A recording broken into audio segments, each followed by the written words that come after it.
सभी बच्चों का स्वागत। कक्षा 4 गणित चैप्टर 1 पहला जो पार्ट है वो है ईंटों से बनी इमारत।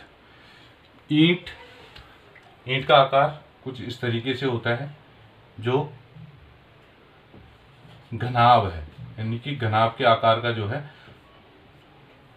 और ऐसे ही अगर हम एक और चीज़ देखें वो है डाइस। लूडो में जो हम खेलते हैं है ना, वो है घन, एक घन और एक घनाभ। और जो ये है पहले से, ये आप पहले से जानते हो, आयत, वर्ग और त्रिभुज। और इसी से संबंधित बातचीत आज करेंगे। तो जो पहला चैप्टर है ईंटों से बनी इमारत, इसमें कुछ एक कहानी है एक स्कूल की, जागृति स्कूल में ईंटों का पैटर्न। और ईंट से डिजाइन, पैटर्न यानी कि डिजाइन जो हम बना सकते हैं। तो स्कूल की जब इमारत का निर्माण हुआ तो वहाँ के जो राजमिस्त्री थे जमाल, कालू और पीआर, तो उन्होंने सोचा कि जब हम स्कूल का भवन बनाएंगे तो उसमें अलग अलग डिजाइन बनाएंगे। तो इसलिए वो अपने दूसरे दोस्तों के साथ मुर्शिदी कुली खान का पुराना मकबरा देखने गए। तो ये मकबरा देखने के लिए गए और उन्होंने यहाँ देखे बहुत तरह के अलग अलग तरीके के डिजाइन यहाँ पर बने हुए हैं। और डिजाइन को अगर हम देखें इस तरीके से, तो 1 2 3 4 5 ईंटें ऐसे में हैं। तो फिर अगली 5 ईंटें दूसरे उसके अपोजिट उसमें रखी, उसके विपरीत अवस्था में रखी हुई हैं। और इस तरीके से एक पैटर्न ये बना। दूसरा पैटर्न, ये डिजाइन जैसे हम ड्राइंग में बनाते हैं, इन्होंने ईंटों से इस तरह के डिजाइन को तैयार किया है। तीसरा डिजाइन, चौथा, पांचवा। अब आपको इनमें से कोई पसंद आ सकता है ना, कोई ज़्यादा पसंद आ सकता है। तो उन्होंने पूरे स्कूल का निर्माण इसी तरीके से पैटर्नों से बनाया। और साथ ही साथ फर्श के लिए, यानी कि जो फर्श है नीचे का, वो उसमें भी उन्होंने डिजाइन बनाए। दीवारों के अतिरिक्त फर्शों पे भी डिजाइन बनाए। तो ये अलग अलग प्रकार के डिजाइन हैं जो उनके फर्श पर बने हुए हैं। ये हैं इस तरीके की, ये आप अपनी किताब में देख सकते हैं। और जिस बच्चे को किताब उपलब्ध ना हो वो बता सकता है, उसको व्हाट्सएप पे उसकी सॉफ्ट कॉपी दे दी जाएगी। अब अगर हम बात करें ईंट की, कुछ इस तरीके से, जैसे ये किताब है, थोड़ा सा इसकी चौड़ाई ज़्यादा है बस, लेकिन ईंट थोड़ा मोटी ज़्यादा होगी इससे। तो इसकी कुछ चीज़ें अगर हम देखें तो सबसे पहले हम कोनों की बात करते हैं। तो इसके जो कोने हैं 1 2 3 4 5 6 7 और 8। और अगर हम चित्र में भी देखें 1 2 3 4 5 6 7 और 8, ये 8 कोने ईंट के होते हैं। अब बात आती है सतह की। तो कोने हो गए 8, सतह। अगर हम कमरे को भी देखें तो कमरे के आकार का ही ईंट होती है। तो 4 तो दीवारें हो गई और एक फर्श और एक छत। तो 4 और 2 6। अगर हम किताब को देखें तो 1 2 आगे पीछे, 3 4 ऊपर नीचे, 5 6 दाएं बाएं। तो सतह हो गई 6। और घन हो या घनाभ, दोनों में सतह 6 होती हैं। अगर आपने लूडो का डाइस देखा हो, पासा देखा हो, तो इसमें संख्याएं होती हैं 1 2 3 4 5 और 6। 6 संख्याएं होती हैं, एक सतह पे एक संख्या होगी, तो यानी कि उस पर सतह भी 6 हो गई। अगला होता है किनारे। किनारे और कोने में फर्क होता है। अगर हम इस कमरे को देखें तो ये हो गया किनारा, ये किनारा है पूरा। एक किनारे ये हो गया, दूसरा किनारा ये हो गया, तीसरा किनारा ये हो गया और चौथा किनारा ये हो गया। लेकिन अगर हम कोना देख लें तो एक कोना, दूसरा कोना, तीसरा कोना और चौथा कोना। तो ये कोने ये है और किनारे ये हैं। इसी तरीके से जो ईंट है उसके भी किनारे होंगे। अगर हम इनको संख्या लिखें इन पे 1 2 3 4 5 6 7 8 9 10 11 12, तो किनारे हो गए 12। यानी कि कमरे में अगर हम देखें तो 1 2 3 4 4 किनारे चारों कोनों के। नीचे जो फर्श है उसके चारों तरफ 4 4 किनारे 8, और छत पे भी 4 किनारे, वो हो गए 12। 4 तियां 12। तो एक ईंट में जो कितनी सतह होती हैं वो होंगी 6। क्या कोई सतह वर्ग के आकार की है? ये हो भी सकता है कि कोई सतह क्या हो, वर्ग के आकार की हो, और नहीं भी हो सकता है, वो ईंट पर निर्भर करेगा। अब यहाँ कुछ आकृतियाँ दी गई हैं। अब हमें बताना है कि इनमें से कौन सी ईंट की सतह हो सकती है और कौन सी नहीं हो सकती। जैसे ये है, तो ये किसी भी ईंट का आकार इस तरीके से हमें नहीं दिखता है। सामान्यतः ये और ये भी कम ही होगा। ये दो ज़्यादातर क्या होंगे, ईंट की सतह होंगी। और इनमें से कौन ईंट हो सकता है? ये हो सकता है ना। ये भी हो सकता है कि अगर कोई अलग अलग आकार की ईंट बनाए तो इस तरीके की ईंटें हमें मिल सकती हैं, लेकिन सामान्यतः जो हमारे घरों में आएगी ईंट इस तरीके की होती है। अब जो ये बॉक्स है इसमें हमें इसकी दो सतह नज़र आ रही हैं, एक ऊपर की और एक ये इस तरीके से, यानी कि दो ही सतह हम इसकी देख पा रहे हैं। अगर हम इस बॉक्स को जूम करके देखें तो ये ऊपर का ढक्कन दिख रहा है और एक ही सतह दिख रही है, ढक्कन और ये। लेकिन अगर जैसे ये किताब है तो अभी इसकी ये सतह दिख रही है और ये सतह दिख रही है, लेकिन अगर हम इसको ऐसे रखें तो थोड़ा सा ये भी दिख रहा है, ये भी दिख रहा है और ऊपर का भी दिख रहा है। तो तीन सतह हमें इस समय दिखाई दे रही हैं। तो अगर हम घनाभ का चित्र बनाएं तो इस तरीके से भी बन सकता है।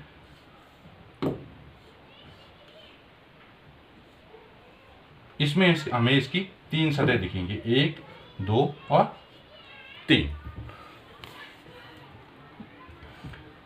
आगे हम जाते हैं तो ये दो तरीके के पैटर्न दिखाए गए हैं कि दीवारें बना रहे हैं, लेकिन कौन सी दीवार मजबूत होगी ये हमें देखना है, पहली वाली या दूसरी वाली दीवार। इस दीवार में अगर हम देखें तो जैसे 3 ईंटें हैं तो पहली और दूसरी ईंट के ऊपर एक ईंट रखी हुई है, दूसरी और तीसरी ईंट के ऊपर एक ईंट है, और इस तरीके से। लेकिन इसमें एक के ऊपर दूसरी और दूसरी के ऊपर तीसरी ईंट, इस तरीके से। तो जो घर बनाए जाते हैं वो इस तरीके से बनाए जाते हैं ताकि ये मजबूत रहे, क्योंकि एक ईंट का जुड़ाव दो ईंटों के साथ है। जबकि यहाँ पर अगर हम देखें एक ईंट इससे जुड़ी हुई है लेकिन इस ईंट का इससे कोई संबंध नहीं है, तो ये एक ही धक्के में नीचे गिर सकती है। और दीवारों में भी अलग अलग पैटर्न बने हुए हैं कि ईंटों की जब चिनाई की जाती है तो किस तरीके से होगी। तो ये है 1 2 अलग अलग पैटर्न यहाँ पर। लेकिन किसी भी पैटर्न में अगर आप देखो तो ये वाला पैटर्न नहीं दिखाई देगा। आप किसी भी दीवार को देखोगे तो इस तरीके का नहीं दिखेगा, क्योंकि ये बहुत कमज़ोर होता है, ये आसानी से टूट जाता है।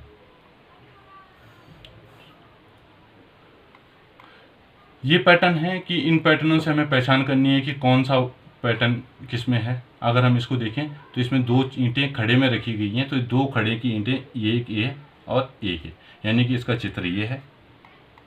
और अगर हम इसको देखें यानी इसका मिलान इससे किया, और इसी तरीके से हमें इनका मिलान भी इनसे करना है। यहाँ पे ये थोड़ा सा कटा हुआ है इसलिए नहीं दिख रहा है। यहाँ पर जो राजमिस्त्रियों ने हैं उन्होंने जो झरोके बनाए उसमें अगर थोड़ा सा ये 1 2 3 4 और बीच में एक और ईंट 5, तो 5-5 के पैटर्न में ये ईंटें झरोके इस तरीके से बनाए गए हैं। और यहाँ पर एक ईंट के बाद एक ईंट रख के फिर दूसरी छोड़ रखी और ऐसे इस तरीके से माला की तरह पैटर्न बने हुई हैं। वही पैटर्न इस दीवार पे भी है और ये पैटर्न बदलते जा रहे हैं, जाली की तरह पैटर्न नजर आ रहे हैं। जैसे ये प्लस का चिन्ह है आकार जो हम गणित में इस्तेमाल करते हैं जोड़ते टाइम, तो वैसे ही ईंट इसको हम यहाँ पर इस खाली जगह पर भी बना सकते हैं। जैसे यहाँ पर ये जगह है, ये इतनी जगह पर 1 2 3 इस तरीके से ये अलग अलग प्रकार, जो अब आप अपनी किताब देखोगे तो उसमें आपको बहुत से इस तरीके के डिजाइन देखने मिलेंगे। पूरी की पूरी दीवार ही जालीदार बनाई गई है, एक पिलर दूसरे पिलर से सिर्फ एक एक ईंट से इस तरीके से जुड़ा हुआ है, 2 पिलरों के बीच में एक ईंट, यहां से यहां पुल की तरह इस तरीके से ये पैटर्न बनाए गए हैं। और इसको कहते हैं मेहराब। कई कई घरों में पत्थरों से भी बने हुए होते हैं, हमारे गाँव में, है ना, इस तरीके से। जैसे या किसी के गांव का गेट बना हो तो इस तरीके से बना देते हैं उसको गोल सीमेंट से, लेकिन इसको ईंटों से भी बना सकते हैं और इस पर डिजाइन भी अच्छे से आता है, तो इसको मेहराब कहते हैं। मेहराब इसको कहा जाता है। और ये जालीदार पैटर्न, ये सारे पैटर्न इन्होंने ईंटों से ही बनाए हैं। ये खिड़की, जैसे हम घरों में लोहे की खिड़की लगाते हैं उसमें डिजाइन बनाते हैं, इन्होंने ये पूरी खिड़की ईंट से बनाई हुई है, यानी कि ईंटों का प्रयोग करके ये डिजाइन तैयार किए हैं। तो इससे जुड़े हुए कुछ प्रश्न भी हम करेंगे और ये व्हाट्सएप के माध्यम से आपको पहुंचेंगे। लेकिन आज हम क्या करते हैं कि जो प्रश्न दिए हुए हैं उनको भी यहाँ पर डिस्कस कर लेते हैं। जो प्रश्न मैं आपको व्हाट्सएप पे भेजूंगा उनको भी एक बार यहाँ देख लेते हैं। अगर हम पहली वर्कशीट देखें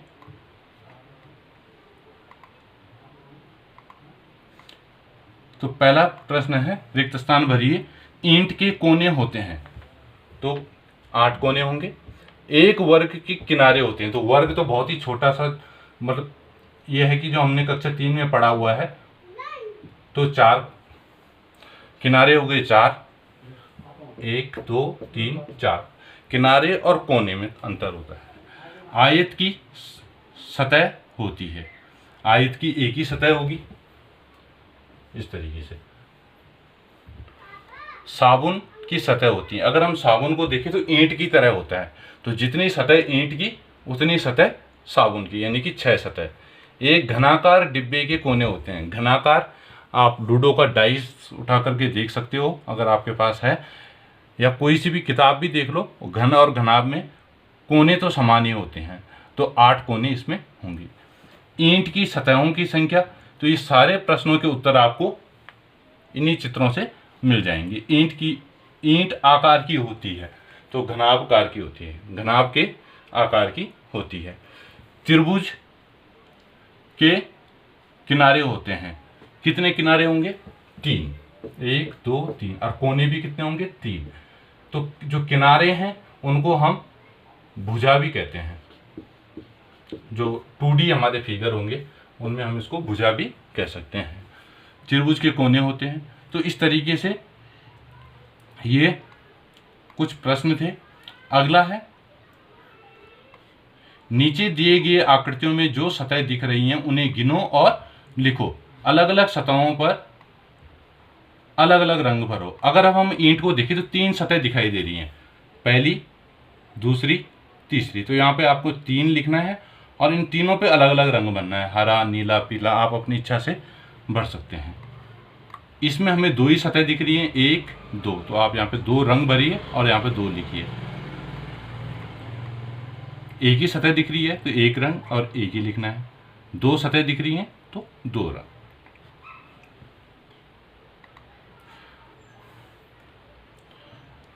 अब अगला प्रश्न है कि यहाँ पर जो ईंट की सतह है उस पर हमें सही का निशान लगाना है।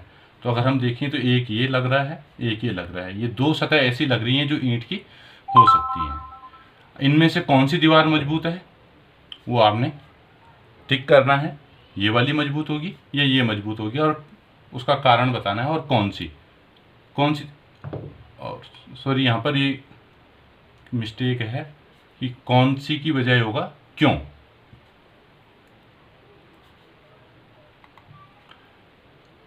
अब कुछ प्रश्न इस तरीके से, इनको तो आप मौखिक भी कर सकते हैं। यदि एक ईंट की कीमत 1 रुपये है तो 500 ईंटों की कितनी होगी? 500 रुपये। जैसे हम दुकान में जाते हैं, अगर एक टॉफ़ी 1 रुपये की है तो 2 टॉफ़ी 2 रुपये की आएंगी। ऐसे एक ईंट 1 रुपये की तो 500 ईंट 200 रुपये की। एक ईंट 2 रुपये की तो 1000 ईंट 2000 रुपये की। एक ईंट की कीमत 5 रुपये तो 2000 ईंट की कीमत कितनी होगी? तो 2000 गुणा 5, 5 जीरो की 0, 5 जीरो की 0, 5 जीरो की 0 और 5 दूनी 10, तो ये हो गया हमारा 10,000 रुपये। तो इस तरीके से ये प्रश्न, पहले 4 प्रश्न। अगला है 1000 ईंट की कीमत 3000 रुपये है तो एक ईंट की कितनी होगी? अब ज़्यादा ईंट की दे रखी है, एक ईंट की निकालनी है, तो इसको भाग करेंगे। अगर हम 1000 ईंट की, 1000 की 3000 तो 1 की 3, 2000 की 8000, तो अगर आप इसको भाग भी दोगे इस तरीके से, क्योंकि जब हमें एक की कीमत निकालनी हो तो उसको भाग दे करके निकालेंगे, क्योंकि हमें सिर्फ पहला अंक देखना है 2, और ये 2 चौको 8, यानी कि 2000 चौको 8000, तो एक ईंट की कीमत हो गई 4 रुपये इसमें। ऐसे हम इसमें देखेंगे 200 ईंट की कीमत 600 रुपये है तो एक की कितनी होगी? तो 200 का भाग 600 में, 2 3 6, यानी कि 600, तो एक ईंट की कीमत होगी 3 रुपये। और इसी तरीके से आपको ये नीचे की जो एक टेबल है ये पूरी करनी है। 1000 ईंट 6000 की हैं तो 500 ईंटों की संख्या कितनी होगी?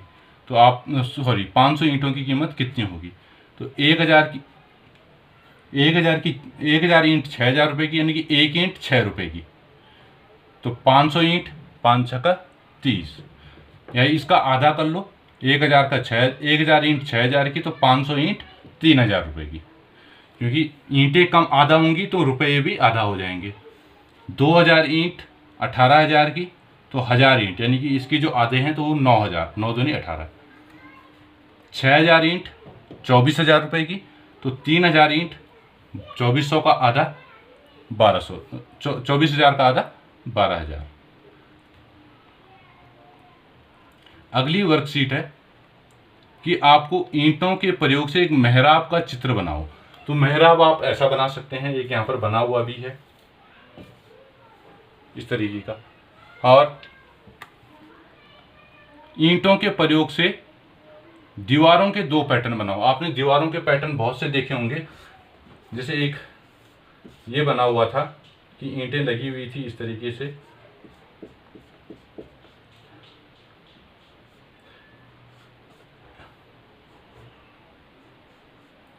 एक पैटर्न इस तरीके से कुछ बना हुआ था, अगर आपको ध्यान हो तो ऐसा एक पैटर्न, 2 पैटर्न आपको दीवारों के बनाने हैं किताब से। जिसके पास किताब नहीं होगी वो फ़ोन करके या व्हाट्सएप पे मैसेज करके पूछ सकता है कि हमारे पास किताब नहीं है, तो हम कैसे करें। तो उसके लिए आपको किताब की जो पहला चैप्टर है उसको भेज दिया जाएगा। ईंटों के प्रयोग से फर्श का पैटर्न बनाओ और रंग भरो। तो जिस तरीके से दीवारों का पैटर्न बनाया, फर्शों के जो फर्श हैं उसके भी बहुत से पैटर्न उसमें थे, आपको वो भी बनाने हैं और उन पे रंग करना है। ये चारों वर्कशीट मैंने समझा दी हैं, पूरा चैप्टर समझा दिया है। उसको मैं व्हाट्सएप पे भेजता हूँ, जो वर्कशीट है आपको उसे करना है। और कॉपी में अच्छे से करें, क्योंकि जब स्कूल खुलेगा तो आपका ये जो जितना भी काम है वो चेक किया जाएगा। और अगर किसी उसमें समस्या है तो आप पूछ सकते हो। क्योंकि आपकी अगली क्लास जो गणित की है वो अगले हफ्ते इसी दिन पे होगी जो आज का दिन है।